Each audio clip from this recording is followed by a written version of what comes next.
Elle est trop belle cette photo. Tu veux voir l'autre? Lucie a 44 ans. Là, c'est plus sérieux déjà. Tu me retrouves Non, à c'est chaque fois. cool, c'est bien. En 2023, sa vie a basculé à cause d'une simple piqûre de moustique alors qu'elle était en voyage. Je suis quadri-amputée, donc je n'ai plus de pieds et de mains depuis 2 ans et demi, suite à un paludisme sévère que j'ai contracté au Gabon il y a 2 ans et demi. Et en revenant en France, voilà, symptômes du palu, urgence. On se rend compte que c'est un paludisme de forme grave. Il y a plusieurs types de paludisme, et celui-là, en l'occurrence, celui que j'ai attrapé, c'est celui qui tue massivement dans le monde. Et du coup, on me plonge dans le coma parce que mes organes vitaux s'arrêtent les uns après les autres. Donc les reins d'abord. Le foie ne s'est pas arrêté, mais il était sérieusement endommagé. À mon réveil du coma, au bout de 3 semaines, j'apprends que déjà, on n'est pas demain, que hier, c'était il y a 3 semaines, que pendant ces 3 semaines, j'ai failli mourir, on m'a vraiment cru morte, et qu'il va falloir m'amputer des pieds et des mains, et vite. Là, la vie, elle s'arrête, quoi, net. Là, tu comprends que tu as envie de te retourner, tu sais, pour savoir si c'est vraiment à toi qu'on parle. Et oui, c'est à toi qu'on parle. Et là, tu te dis, mais comment j'ai pu croire un instant qu'on contrôlait notre vie, en fait. Lucie subit d'abord l'amputation de ses pieds, puis une semaine plus tard, de ses mains. Elle passe plusieurs mois en rééducation et doit tout réapprendre. Manger, marcher, ne pas sombrer. Lucie est alors déjà maman de 3 enfants, dont April, qui était encore toute petite. T'avais 5 ans. Ok. Et tu t'approchais pas trop de moi les premières fois, tu te rappelles? Tu t'approchais pas trop? Genre, en fait, c'est parce que j'avais peur et que j'avais beaucoup de tristesse. Du coup, vu que j'avais de la tristesse, je me disais peut-être qu'il faut te laisser te reposer. Il y a une partie de moi qui est terrifiée. Mon mental est en train de me dire qu'on va me retirer mes enfants, que mon conjoint va me quitter, ce qui s'est passé d'ailleurs, que je vais plus jamais pouvoir travailler, que je vais ressembler à un monstre, que je vais faire peur aux gens, que ma vie s'arrête. J'ai 2 choix. Soit je me laisse partir, ou alors je ne vis pas ma vie, je me cache, ce qui revient au même. Soit je décide de croire que malgré les apparences, ma vie va être, non seulement elle va valoir le coup d'être vécue, mais en plus elle va être complètement dingue. À son retour chez elle, Lucie a une obsession, rester autonome. La plupart du temps, en général, voilà, ce que je fais, c'est que je dévisse avec ma bouche. En fait, t'as 1000 questions, mais qui se résument en une seule, c'est mais comment je vais faire, quoi. Tu vois. Donc tu comprends vite que tu peux respirer, parler, dormir comme avant, mais que tout le reste, il va falloir que tu trouves une solution pour manger, pour t'habiller, pour te maquiller, pour te laver, pour aller aux toilettes, pour conduire, voilà. Donc moi, ma crainte, c'était d'avoir besoin de quelqu'un H24. J'avais très très peur de ça, en vrai. Je crois que c'était ma plus grande peur, en fait. Donc moi, je voulais apprendre à manger toute seule. Et puis j'avais envie d'aller aux toilettes toute seule et, surprenant, mais me maquiller toute seule. Désormais, Lucie sait presque tout faire toute seule.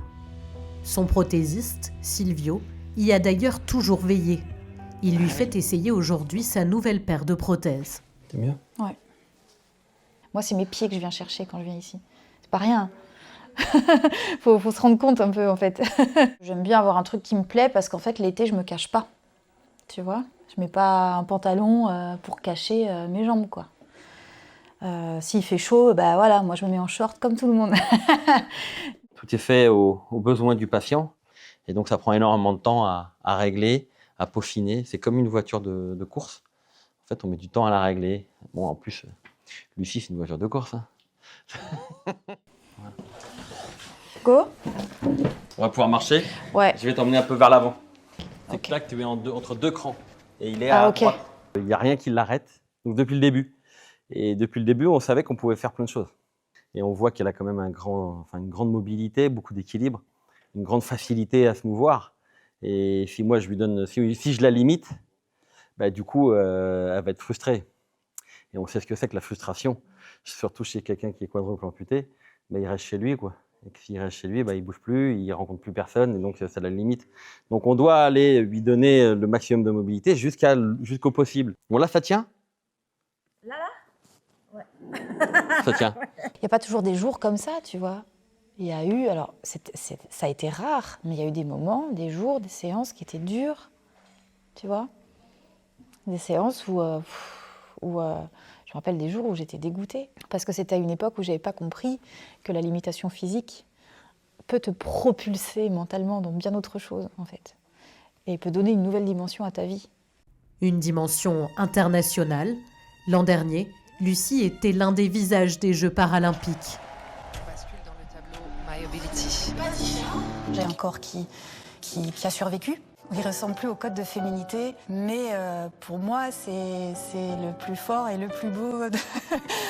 Enfin, en fait, il est plus fort et plus beau qu'il n'a jamais été, pour moi. Un défi humain et un défi sportif, Lucie fait partie d'une troupe de danse inclusive.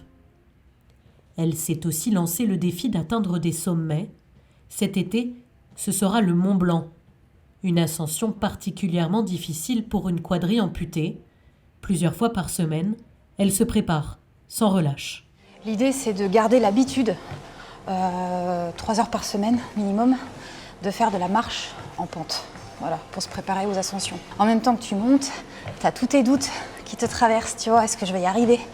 Tu as ta gestion de la douleur, tu vois, en fait, donc tu souffres, mais au final, tu es au-dessus des nuages, quoi. Je sais pas, ça me rappelle un peu ce que j'ai vécu, en fait. Mais Lucie n'en est pas à son coup d'essai. L'été dernier, elle a gravi le mont Fuji, au Japon.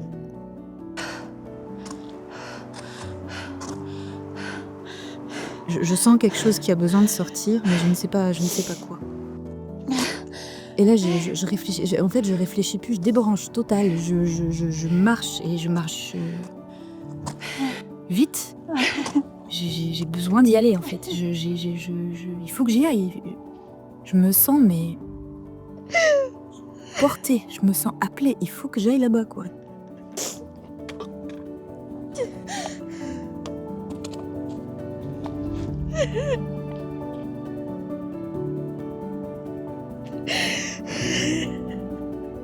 C'est de l'accomplissement, c'est quelque chose qui a priori est pas possible. Et ça m'amuse de me dire que ça l'est, en fait. Donc ouais, moi c'est ma manière de vivre ma vie aujourd'hui. Ouais. C'est clair.